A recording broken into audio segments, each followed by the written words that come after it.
Lorsque Marshall s'engagea dans la rue, ses mains se crispèrent sur le volant. À 38 ans, il se sentait plus vieux que son âge, le poids de la conférence sur les bâtiments durables à Singapour pesant encore sur son esprit. Des idées bourdonnaient comme des abeilles enragées, des idées qui changeraient définitivement le visage de la construction. Mais en se dirigeant vers sa petite maison de banlieue, il a remarqué quelque chose qui brillait d'un éclat cramoisi dans l'allée. Ces lignes élégantes se démarquaient nettement des berlines et des monospaces utilitaires bien usés qui peuplaient le quartier. Le maréchal plissa les yeux. Le véhicule lui était familier. Il appartenait à son collègue et ami présumé, Roger. Que diable faisait-il ici? Des rires s'échappèrent de la fenêtre ouverte du salon alors qu'il s'approchait de la maison. Le pas de Marshall s'arrêta tandis qu'une angoisse glacée s'insinuait dans son estomac. Il jeta un coup d'œil à l'intérieur, son cœur s'arrêtant devant ce qui l'attendait. Ruby, mariée depuis 10 ans, était assise sur le canapé à côté de Roger. Leurs visages étaient proches et leur posture suggérait une grande intimité. La paume de la main posée paresseusement sur le bras de Roger, Marshall se figea lorsque Ruby se mit à rire, la tête en arrière, à propos de quelque chose que Roger avait dit. « Ah, mon fils raté a enfin réussi », dit une voix moqueuse derrière lui. Marshall faillit bondir de sa chair. En se retournant, il découvrit son père, Frédéric, qui se tenait là, souriant, et sa chair se mit à ramper. Frédéric dit, « Ton ami est là », avec du mépris dans la voix. Maintenant, il fait partie de la famille. Il m'a donné de l'argent pour que je me taise. Les mots frappent Marshall comme un coup de poing. La tête tournée, il passa devant son père et entra dans la maison. Ruby et Roger s'écartèrent à la porte, leurs visages mêlant remords et perplexité confirmant les pires inquiétudes de Marshall. « Marshall, tu rentres tôt », grommela Ruby en passant sa robe entre ses paumes tremblantes. Marshall ne dit rien, il doutait de sa propre capacité à communiquer. Il tourna plutôt le talon et se dirigea vers son bureau, laissant un silence étonné sur son passage. Une fois à l'intérieur, ses yeux se posèrent sur l'œuvre d'art murale représentant le jour de son mariage avec Ruby. Le souvenir de cette période faste lui semblait être une plaisanterie cruelle aujourd'hui. Il tira sur l'œuvre d'art pour découvrir le coffre-fort mural secret qui se trouvait derrière, ses mains surdémentant les turbulences de son cœur. Avec un léger déclic, le coffre-fort s'ouvrit et Marshall commença à ranger son contenu, des liasses de billets, des titres de propriété, des documents financiers, dans sa mallette. Désormais, toutes les preuves tangibles de la vie que Ruby et lui avaient créée semblaient comme des cendres dans ses mains. Il était tellement concentré sur son travail qu'il n'entendit pas Ruby approcher, jusqu'à ce qu'elle prenne la parole dans l'embrasure de la porte. D'une voix vive et alarmée, elle lui dit, « Tu ne peux pas partir comme ça avec ça. Ils m'appartiennent aussi. » Marshall se retourna pour la regarder. Il avait du mal à se souvenir de la femme qu'il avait épousée un temps. La peur et le désespoir déformaient ses traits reconnaissables, et il s'interrogea sur la durée du port du masque. « Vous brûlerez tous en enfer », grogna-t-il, d'une voix aussi glaciale et tranchante que la lame d'un couteau. Il passa devant elle, tenant la mallette comme une bouée de sauvetage, en disant, « Et ce n'est que le début. » Roger et Frédéric se tenaient mal à l'aise dans le salon, l'agitation qu'ils avaient ressentie auparavant disparaissant face à la colère contenue de Marshall. Arrêté à l'entrée, Marshall se retourna pour faire face aux 3 personnes qu'il avait si totalement trahies. Plus qu'une simple déclaration, les mots qu'il prononça ensuite furent une promesse qui leur fit frissonner l'échine. « Vous m'avez cru faible. Vous pensiez pouvoir vous moquer de moi. Mais je vous garantis ceci, quand j'aurai fini, vous regretterez de ne pas m'avoir croisé. » Il laissa derrière lui une maison couverte des décombres de son ancienne vie. Son téléphone débordait d'appels et de messages pendant que Marshall démarrait. Il n'y prêta aucune attention, son esprit était déjà en train d'élaborer une stratégie. Il avait besoin d'un endroit pour se rassembler, pour faire le tri dans l'ampleur de la trahison, pour commencer à construire le tableau. Devant lui, le Pilot Motel se profilait, un établissement délabré à la périphérie de la ville. Ce n'était pas grand-chose, mais ce serait utile. Il paya une chambre en liquide et donna un faux nom à l'employé indifférent. Une fois dans la pièce faiblement éclairée, il rangea les papiers, relevés bancaires, factures de carte de crédit, actes de propriété, sur la couverture défraîchie. Chaque morceau de papier révélait un mensonge qui remontait à plus loin qu'il ne l'avait jamais imaginé. Le soir passe et le sommeil lui échappe. Les révélations de la journée s'abattent sur lui, tentant de briser son esprit. Mais derrière la souffrance et la trahison, une étincelle de volonté commença à éclore. Avant de composer le numéro qu'il n'avait pas appelé depuis des années, ses doigts restèrent suspendus à l'écran pendant une seconde. « Maman », dit-il d'une voix fêlée lorsque le téléphone se connecta. Tout s'écroule. Lorraine écouta silencieusement Marshall décrire les activités de la journée. Sa voix était ferme et énergique lorsqu'il termina. Elle insiste, viens par ici. La maison de Lorraine était loin, et le chemin pour s'y rendre était flou. Devant la porte, Marshall se sent comme un enfant perdu qui cherche du réconfort. Mais la femme qui lui répondit n'était pas la mère qu'il avait connue dans ses jeunes années. Lorraine avait des yeux perçants, une posture droite et délibérée. Elle lui dit, en le guidant à l'intérieur, « Mettons-nous au travail. » Le salon de Lorraine servait désormais de salle de guerre temporaire. Sur toutes les surfaces accessibles, des ordinateurs portables bourdonnent, des notes et des diagrammes couvrent les murs. « J'attendais ce jour, » dit Lorraine en commençant à parcourir les documents apportés par Marshall. Je savais que cette femme poserait des problèmes dès le début. L'expérience de Lorraine en tant qu'ancienne comptable judiciaire a rapidement mis en évidence un schéma qui a glacé le sang de Marshall. Ruby avait dissimulé des comptes et des retraits remontant à plusieurs années. Marshall, remarqua Lorraine, cela remonte à plus loin que vous ne le pensez. Regardez ces transactions. Elles coïncident avec tous les échecs importants de votre carrière. La révélation a frappé Marshall comme un coup physique. La tête lui tourne et il s'effondre sur une chaise. Aurais-je pu être aussi aveugle? Bien que la main de Lorraine sur son épaule soit réconfortante, ses commentaires sont professionnels. Nous n'avons pas encore fini, il reste encore beaucoup à découvrir. Une jeune femme est entrée dans la pièce alors qu'il creusait davantage dans les données financières. Elle avait tout juste 25 ans, avec des yeux vifs qui suggéraient une grande intelligence. Marshall, voici Nina, dit Lorraine. C'est une spécialiste de la cybersécurité que j'ai formée, nous devons aller plus loin sur le plan juridique. Nina acquiesça, ses doigts s'agitant sur le clavier. Nous devrons méticuleusement compiler les preuves numériques, dit-elle. Tout ce que nous faisons doit être de qualité supérieure si nous voulons que cela dure. Nina a trouvé un ensemble d'offres et de plans de projets privés dans des courriels transmis par les comptes de Marshall à Roger pendant qu'il travaillait. La trahison allait bien au-delà de ce que l'on aurait pu imaginer. Marshall a ressenti une gamme inhabituelle de sentiments lorsque le matin s'est levé. Bien qu'elle soit encore vive, la douleur de la trahison est maintenant atténuée par un objectif. En regardant Lorraine et Nina, deux amies surprenantes dans les pires moments de sa vie, il a ressenti un élan de volonté. Elle pensait que j'étais un raté, murmura-t-il doucement, sa voix s'élevant à chaque syllabe. Je vais leur montrer ce qu'est l'échec. En se regardant l'une l'autre, Lorraine et Nina savaient que la voix de Marshall contenait de l'acier. Le jeu avait évolué et les joueurs ne savaient rien de ce qui les attendait. Marshall se leva et s'étira lorsque le premier rayon de soleil traversa les fenêtres. Bien que les 24 heures précédentes aient pesé sur lui, il refusait de se laisser écraser. Le travail devait être fait et la comptabilité devait être faite. Le mari digne de confiance, l'ami dévoué, le fils obéissant, le maréchal qu'il connaissait, était mort. À sa place se trouvait un homme façonné par la trahison, prêt à démontrer au monde entier à quel point il pouvait être mortel. Le lieu de travail de Carlos Mendoza, d'Urbanscape Développement, respirait la puissance et la réussite. Les grandes fenêtres offrent une perspective panoramique de l'horizon de la ville, preuve des nombreuses initiatives que Carlos a supervisées au cours de sa remarquable carrière en tant que PDG. Bien qu'il ait guidé de nombreux jeunes architectes, peu d'entre eux avaient montré autant de potentiel que Marshall. Carlos accueillit Marshall avec gentillesse lorsque sa secrétaire l'informa de sa visite inattendue. Mais Carlos se douta que quelque chose n'allait pas dès l'arrivée de Marshall au bureau. Habituellement débordant d'énergie, les yeux du jeune architecte brûlaient soudain d'une détermination glaciale qui glaça les chines de Carlos. Sans préambule, Marshall commença, « J'ai besoin de votre aide », d'une voix calme et sombre. « Et vous devez connaître la vérité sur Roger. » Carlos se renverse sur sa chaise, les sourcils froncés. « De quoi s'agit-il, Marshall ?» Marshall répondit en ouvrant sa mallette et en commençant à ranger les dossiers sur le bureau de Carlos. Carlos regarda chaque pièce à conviction et son visage devint de plus en plus pâle, des rapports de sécurité avec des omissions évidentes, des dessins qui étaient clairement l'œuvre de Marshall mais qui portaient la signature de Roger, et des offres de projet avec des signes flagrants de manipulation. « Mon Dieu », dit Carlos en ramassant un document particulièrement dévastateur d'une main légèrement tremblante. « Cela porte atteinte à l'intégrité de tout notre secteur. » Marche acquiesce. « Cela va plus loin que tu ne peux l'imaginer, Carlos. Roger vole mes dessins depuis des années, manipule les appels d'offres, rogne sur la sécurité, et il ne travaille pas seul. » Pendant 1 heure, Marshall a raconté toute l'histoire sordide, la trahison, la liaison et la corruption qui s'étendaient jusqu'aux plus hautes sphères de leur secteur d'activité. Carlos avait l'air d'avoir vieilli de 10 ans lorsqu'il termina. Carlos demanda, d'une voix rude, « Qu'est-ce que vous attendez de moi ?»« Tes effets » répondit Marshall. « Tes contacts.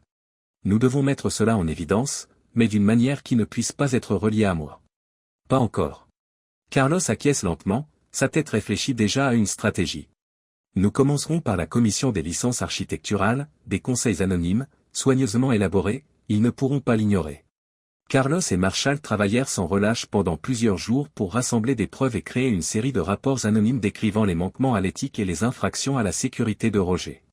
Chaque conseil était une flèche bien calibrée destinée à entamer l'armure de la réputation de Roger. Marshall a entamé la phase suivante de sa stratégie lorsque la nouvelle a commencé à se répandre. Un gala de bienfaisance était l'occasion idéale d'utiliser son réseau. Une coupe de champagne à la main et un sourire bienveillant sur le visage, Marshall a traversé l'auditoire en distribuant des copies correctement éditées du matériel à d'importants hommes d'affaires. Vous avez entendu parler de l'enquête sur les récents projets d'Urbanscap, dit-il, d'une voix calme et presque assurée. Je ne peux pas dire grand-chose, mais disons que je ne voudrais pas que mon nom soit associé à quoi que ce soit provenant de cette entreprise en ce moment. Les murmures se sont répandus comme une traînée de poudre à travers l'événement, chaque échange alimentant le feu qui menaçait d'engloutir la carrière de Roger. Entre-temps, Nina avait opéré sa propre magie. Ses doigts pianotaient sur son clavier, ses yeux parcourant ligne après ligne de code, tandis qu'elle se frayait un chemin jusqu'au compte de messagerie de Roger. Jackpot, dit-elle, un sourire satisfait flottant sur son visage alors qu'elle déterrait une mine d'or de lettres accablantes entre Roger, Ruby et Frédéric. En lisant les terribles messages, Marshall se pencha par-dessus son épaule, son regard se rétrécissant.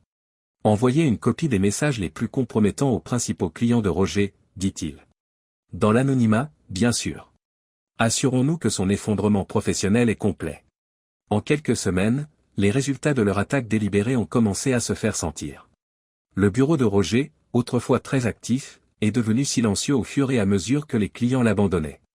Alors qu'il était considéré comme un candidat idéal pour les grands projets, ses propositions ont été rejetées à plusieurs reprises.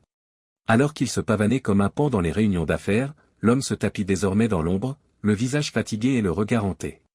Marshall a vu tout cela se dérouler avec délice. Ce n'était que le début, pensait-il. Roger n'avait aucune idée de la destruction à venir, alors que la tempête s'intensifiait. Le salon de Lorraine s'était transformé en zone de guerre, chaque surface étant couverte de documents financiers, les ordinateurs portables fonctionnant sans arrêt. L'ancienne comptable judiciaire se tenait devant un grand tableau blanc, ses yeux vifs suivant le réseau de transactions qu'elle avait trouvé. La voix serrée par la rage, elle poursuit, c'est pire que ce que nous pensions. Ruby, Roger et plusieurs sociétés écrans ont mis en place une opération sophistiquée de blanchiment d'argent pendant des années. Marshall écoutait et sa mâchoire se serra. Jusqu'où ? Des millions, dit Lorraine, la voix juste au-dessus d'un murmure. Ils ont ponctionné l'argent de vos comptes communs, des budgets de vos projets, partout où ils ont pu mettre la main. Marshall acquiesça, son visage était un masque de volonté d'acier. Il était temps de leur couper les vivres. Le lendemain matin, Marshall se trouvait dans une salle de conférence moderne dans les bureaux de sa banque. Janet Shaw, une femme à l'allure sévère qui dirige la section des fraudes, est assise en face de lui. Janet commence par « Monsieur Buford », d'une voix nette et professionnelle. « Vous comprenez la gravité de ces demandes ?» Marshall la regarda fixement. « Oui, et j'ai des preuves indiscutables à l'appui. » Au cours des 2 heures qui suivirent, Marshall présenta des documents bancaires, des documents de transfert et une chronologie minutieuse du détournement de fonds, tout en exposant le dossier à charge contre Ruby. L'attitude professionnelle de Janet s'est effondrée lorsqu'il a terminé, laissant apparaître un mélange de choc et d'indignation.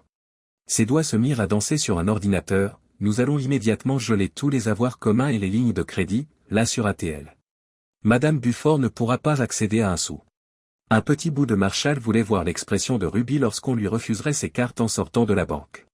Cette satisfaction est arrivée tout de suite, sans attendre. Le programme de surveillance de Nina a sonné l'alerte ce soir-là. Ruby vient d'essayer de s'enregistrer au Ritz-Carlton, dit-elle, d'un air plutôt satisfait. Sa carte a été refusée, toutes les cartes ont été refusées.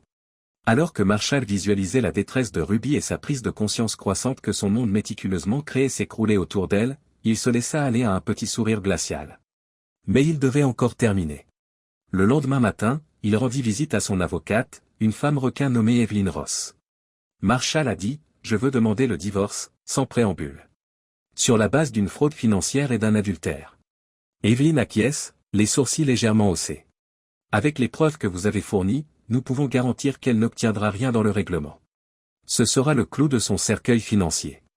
Forte d'un dossier complet sur les transgressions de Ruby, Evelyn commençait à rédiger la demande de divorce lorsque Nina entra en trompe dans la pièce, pleine d'enthousiasme. Posant son ordinateur portable sur le bureau, elle dit, « Vous n'allez pas croire ce que j'ai trouvé. » Des courriels entre Frédéric et plusieurs promoteurs. Il a accepté des pots de vin pour faire passer des permis de construire dangereux. C'est un véritable scandale de corruption dans le domaine du zonage. Pendant que Marshall lisait les courriels, ses yeux se fermaient. Nous devons faire attention à la façon dont nous utilisons cela, exactement ce dont nous avons besoin pour faire tomber Frédéric. Après quelques discussions, ils sont parvenus à un accord. Marshall dénoncerait anonymement un agent du FBI en devenir qu'il connaissait grâce à une enquête antérieure. Poussé à faire une arrestation très médiatisée, l'agent saisissait l'occasion d'enquêter sur un scandale de corruption impliquant une personnalité politique bien connue. Les conséquences ont été presque instantanées. Les partisans politiques de Frédéric ont commencé à prendre leur distance lorsque la nouvelle de l'enquête du FBI a été divulguée. Sa candidature au conseil municipal, autrefois considérée comme une certitude, s'est effondrée du jour au lendemain. L'homme qui avait toujours dénigré Marshall comme un raté s'est soudain retrouvé confronté à la probabilité très réelle d'une incarcération. Marshall éprouve une gamme complexe de sentiments en regardant la couverture médiatique de la chute de la gloire de Frédéric. Il y avait évidemment la satisfaction de voir que justice était faite. Mais il y avait aussi une grande et lancinante tristesse pour ce qui aurait pu être, pour les liens familiaux qui avaient été irréversiblement brisés par l'avarice et la trahison. Il mit cependant ses émotions de côté. Cette bataille ne laissait aucune place aux sentiments. Il n'y avait plus de retour en arrière possible, la tempête qu'il avait déclenchée prenait de l'ampleur. Une nuit, tard dans la nuit, Marshall fut tiré d'un sommeil agité par des coups frappés à la porte de son appartement. Les lèvres courbées en un sourire, il regarda le flux de surveillance que Nina avait mis en place et vit Ruby, Roger et Frédéric rassemblés dans le hall d'entrée. Juste à temps, dit-il en boutonnant les caméras cachées dans tout l'appartement. Il ouvrit calmement la porte et s'écarta lorsque les trois entrèrent en trombe. L'apparence autrefois parfaite de Ruby était devenue ébouriffée, son visage était taché de larmes. Les yeux de Roger parcouraient la pièce comme un animal enrobé, tandis que le visage de Frédéric portait un masque de colère à peine contrôlé. Roger hurla, le visage tordu par la colère. Tu nous as ruinés. Les poings serrés le long du corps, il s'avança vers Marshall d'un pas menaçant. Ruby stabilisa Roger en lui saisissant le bras. Comment pourriez-vous traiter votre propre famille? Elle versa des larmes qui coulèrent sur son visage. On attend de nous que nous nous aimions et que nous nous encouragions les uns les autres. Marshall éclate de rire, un peu brutalement. Aimer, alors? De Ned? C'est ce que vous appelez baiser mon soi-disant ami dans mon dos? C'est ce que vous appelez le vol de mes idées et le sabotage de ma carrière? Frédéric se rapproche, la voix basse et intimidante. Espèce de petite ordure peu reconnaissante. Après tout ce que j'ai fait pour toi. Tout ce que tu as fait pour m'aider? Marshall l'a interrompu. Tu veux dire comme utiliser la corruption pour faire passer des permis de construire dangereux? Comme mettre en danger la vie des gens pour se faire valoir? Le visage de Frédéric se teinte d'un ton dépité. Comment pouvez-vous? Mais Marshall était déjà en mouvement, sortant un minuscule gadget de son bureau. Il suffit d'appuyer sur un bouton pour que la pièce se mette à diffuser des enregistrements audio, Ruby et Roger plaisantant sur leur liaison, Frédéric parlant de pots de vin avec des développeurs. Marshall a répondu brusquement, je ne fais que commencer, coupant court à leur immobilité stupéfaite. Tout ce que vous avez fait, tous les mensonges, toutes les trahisons sont révélés maintenant. Le visage déformé et plein de colère, Roger s'élança vers Marshall. Mais Marshall était prêt. Il l'évita doucement, se contentant de voir Roger s'écraser sur une table voisine. Une preuve de plus à ajouter à sa collection, l'incident a été enregistré sur vidéo. Les derniers mots de Marshall restèrent suspendus dans l'air comme une condamnation à mort, tandis que les trois hommes restaient là, stupéfaits et vaincus. Vous me considériez comme un raté et un faible. Rappelez-vous cette fois où vous avez compris à quel point vous étiez dans l'erreur. Ils partirent en silence, la bataille les ayant épuisés. Marshall inspira longuement, tremblant, lorsque la porte se referma derrière eux. Bien que l'affrontement se soit déroulé comme il l'avait prévu, la charge émotionnelle a été plus importante que ce à quoi il s'attendait. Il s'enfonça dans un fauteuil et ressentit toute la fatigue qui s'était accumulée au cours des dernières semaines. Il ne pouvait plus faire marche arrière, la tempête qu'il avait déclenchée atteignait son apogée. Mais Marshall s'est accordé un temps de deuil, non pas pour les individus qu'il avait trahis, mais pour le type qu'il avait été, la confiance qu'il avait perdue, l'innocence qui ne pourrait jamais être reconstruite, alors qu'il était assis là, dans le silence de son appartement. Il savait que demain, la guerre ferait encore rage. Mais aujourd'hui, après cette confrontation, Marshall s'est laissé aller à ressentir réellement le poids de ce qu'il avait perdu et de ce qu'il était devenu. Au centre de la ville, la façade en briques de l'hôtel de ville témoigne des nombreuses réunions et manifestations qui s'y sont déroulées au fil des ans. Mais aujourd'hui, elle allait témoigner d'un événement sans précédent dans sa longue histoire. Le cœur battant la chamade, Marshall se tient dans les coulisses. Le murmure du public rassemblé à travers les lourdes tentures lui rappelait l'ampleur de ce qu'il s'apprêtait à faire. Sachant que le contenu de la clé USB qu'il tenait dans sa main détruirait les mensonges bien ficelés qui avaient empoisonné sa vie pendant si longtemps, il la regardait. En jetant un coup d'œil par une brèche dans le rideau, il vit Frédéric, Ruby et Roger assis près de l'avant. Nerveux, ils s'agitaient sur leurs chaises et jetaient des regards rapides dans la salle. Ils ne savaient rien de ce qui les attendait. La présentation du maire semblait durer une éternité. Enfin, Marshall entendit l'appel de son nom. Il inspira profondément et émergea sur la plateforme, brièvement aveuglé par les fortes lumières. « Bonsoir à tous », dit-il, la voix ferme malgré les turbulences de ses tripes. « Je vous remercie tous d'être venus. Nous sommes ici ce soir pour parler de redéveloppement urbain. Mais aujourd'hui, nous allons parler d'une autre sorte de rajeunissement. » La confusion s'est emparée de l'auditoire par vagues successives. Pendant un bref instant, Marshall croisa le regard de Ruby et vit l'éclair de terreur sur son visage.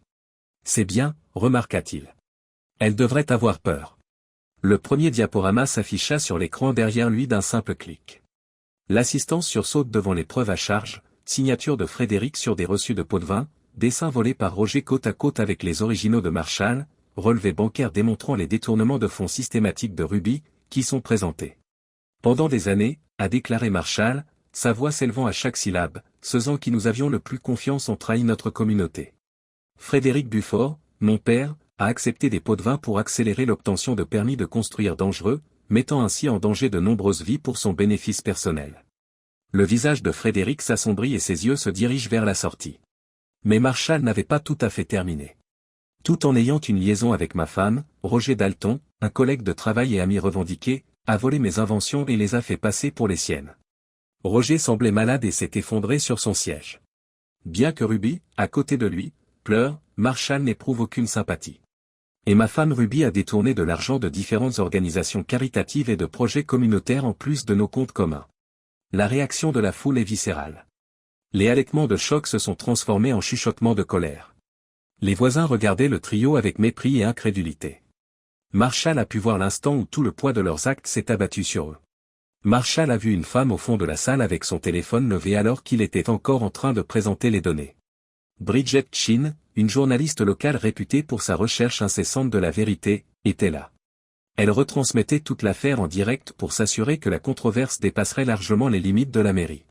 La retransmission en direct a semblé ouvrir une porte. Des membres de la communauté ont commencé à se manifester et à raconter comment les activités du trio les avaient affectés. Le nouveau complexe d'appartements est tombé et mon fils a été blessé. Une femme a crié et a pointé un doigt accusateur vers Frédéric. Vous avez approuvé ces mauvaises conceptions. Le fonds pour la rénovation de la maison des jeunes. Un autre homme hurle, la voix vibrante d'émotion. Ruby, tu nous as dit que l'argent avait été volé. Vous depuis le début. Ruby, Roger et Frédéric ont semblé se contracter sur leur siège lorsque les accusations ont fusé. Comprenant clairement que le monde qu'ils avaient soigneusement créé était en train de s'effondrer autour d'eux, ils échangèrent des regards terrifiés. Incapables de résister plus longtemps à l'assaut, ils se sont levés et ont cherché précipitamment la sortie. Mais leur fuite a été écourtée lorsque le live stream de Bridget a alerté une nuée de médias et qu'un mur de personnes enragées les a accueillis aux portes.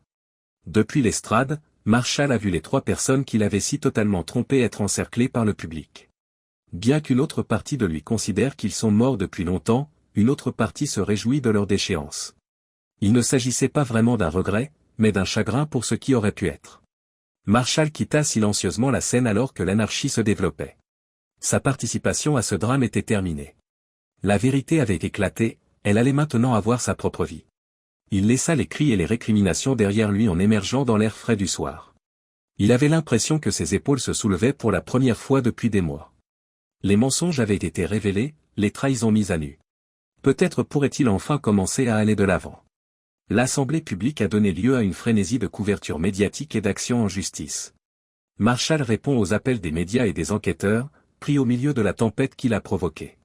Pourtant, dans ce tumulte, un téléphone inattendu a sonné. Monsieur Bufford, c'est Yuki Tanaka d'Ecovision Architecte à Tokyo. Marshall plisse le front, perplexe. Madame Tanaka, je ne suis pas sûr de vous suivre. Monsieur Bufford, j'ai vu vos dessins. Ceux que Roger Dalton prétendait avoir possédés. Ils sont révolutionnaires. Nous avons cherché quelqu'un avec votre vision pour superviser notre nouveau projet de développement respectueux de l'environnement à Osaka. La surprise, la fierté et un brin d'espoir qu'il n'avait pas eu depuis longtemps envahirent Marshall. Bien que Madame Tanaka soit flattée, comment avez-vous? Monsieur Buford, le scandale s'étend désormais au monde entier. Nombreux sont ceux qui, dans notre domaine, ont remarqué votre sincérité dans la révélation de la corruption et le génie combiné de votre travail. Pour Ecovision, les secondes opportunités et les nouveaux départs sont importants. Nous aimerions vous offrir cette chance, dit Yuki en expliquant les détails du projet. Marshall a ressenti une étincelle d'enthousiasme qu'il pensait avoir perdue à jamais. C'était l'occasion pour lui de repartir à zéro, de reconstruire sa vie et sa profession selon son propre calendrier. Marshall répondit, l'esprit déjà rempli de possibilités, j'ai besoin d'un peu de temps pour réfléchir à votre offre, Madame Tanaka. Absolument. Passez tout le temps qu'il vous faudra. Monsieur Buford, nous pensons que vous êtes le candidat idéal pour cette initiative. Nous attendons votre choix. Marshall resta silencieux pendant un long moment après avoir raccroché, réfléchissant au chemin surprenant que sa vie avait suivi. Puis il se dirigea presque automatiquement vers la maison de son enfance. La vieille maison familiale était inoccupée, une coquille vide de ce qu'elle avait été. Les gonds protestèrent lorsque Marshall poussa la porte d'entrée, comme si la maison elle-même ne voulait pas le laisser entrer. Des grains de poussière dansaient sur le sol nu, à l'endroit où les meubles avaient été posés dans les rayons de soleil qui perçaient l'obscurité. La maison semblait plus petite et plus délabrée que dans ses souvenirs. Une personne émergea de l'ombre du porche. Ruby se tenait comme un fantôme de son ancienne identité. « Marshall, dit-elle, la voix brisée. Je me suis transformée. Serait-il possible de recommencer ?» Elle s'agrippa à lui, le suppliant dans les yeux. Mais Marshall recula d'un pas. En la regardant vraiment, il ne vit pas la femme qu'il avait aimée, mais plutôt un étranger qui arborait son visage. Le temps pour cela est révolu depuis longtemps, Ruby, fit-il remarquer, la voix tranchante mais pas méchante. Je ne suis plus l'homme que tu as pu tromper autrefois. Le visage de Ruby se tordit, ses yeux se remplirent de larmes, mais Marshall n'avait pas de réconfort à lui apporter. Il la dépassa et rentra dans la maison en rassemblant ses dernières possessions. Derrière lui, un homme titubait, Roger, désordonné et ivre. « Marshall, s'il te plaît, dit Roger, bredouille, en s'agenouillant. Je vais admettre. C'était moi, je le dirai à tout le monde. Mais, rappelez les loups professionnels ici. Je suis anéanti. Détruit. » En regardant l'homme pitoyable devant lui, Marshall ressentit une gamme complexe d'émotions, colère, sympathie, dédain. Tranquillement, Roger ajouta, « Votre confession ne signifie plus rien maintenant. La vérité éclatera avec ou sans vous. » La voiture de Frédéric s'engagea dans l'allée et tous les trois, Ruby, Roger et Frédéric, se rangèrent derrière Marshall, leurs pas résonnant dans le vide. Leurs actes étaient lourds dans l'air, presque tangibles dans leur force. « Je voulais que vous voyiez les conséquences de votre trahison, dit Marshall, la voix glacée et cohérente. Ce manoir vide est un monument au mensonge que vous avez construit. » Ruby sursauta à ces mots, ses yeux parcourant le salon vide comme si elle y cherchait les fantômes de jours meilleurs. La tête baissée, Roger se tenait debout, ne voulant pas croiser le regard de Marshall. Frédéric, quant à lui, fixait farouchement son fils, même si le frémissement de ses mains révélait son malaise. « J'ai pris ma décision, poursuivit Marshall. J'accepte un poste à Osaka, une chance de repartir à zéro et de créer quelque chose d'important. » La voix de Ruby, chargée de larmes non versées, était à peine plus qu'un murmure. Mason acquiesça. « Je suis en train de décider de la marche à suivre. Je n'offre ni ne demande votre pardon. Mais j'ai choisi de laisser le passé s'effacer là où il doit s'effacer. » Il s'arrêta pour laisser ses propos s'imprégner de la réalité. Puis il a donné le dernier coup de poing, plutôt satisfait. « J'ai donné une grande partie des objets récupérés à une organisation qui aide les victimes de fraude et de trahison. Pour la situation, cela semblait approprié. » La nouvelle leur fit l'effet d'un coup de massue. Ruby poussa un cri étouffé tandis que le visage de Frédéric rougissait de rage. Roger semblait démoralisé, comme si sa dernière volonté avait été anéantie. Le silence régna pendant un bref instant. Puis, à la surprise générale, Frédéric prit la parole, d'une voix inhabituellement calme. « Fils, en ce qui te concerne, je me suis trompé. Sur toute la ligne. » À la recherche d'un quelconque signe de malhonnêteté, Marshall examina le visage de son père. Mais ces paroles s'adressèrent à Frédéric pour la première fois peut-être de sa vie. Marshall acquiesça, appréciant les commentaires de son père mais les rejetant comme une expiation. Il dit « au revoir » et se dirigea vers la porte. Laissant derrière lui les ruines de son ancienne vie, Marshall a ressenti une légèreté qu'il n'avait pas connue depuis des années en émergeant sous le porche. Le soleil descendait, jetant sur le ciel des tons orange et rose qui complétaient ce dernier chapitre. Remontant dans sa voiture, il jeta un dernier coup d'œil à la maison dans le rétroviseur. La métropole s'estompait à mesure qu'il s'éloignait, remplacée par la promesse d'un nouvel horizon.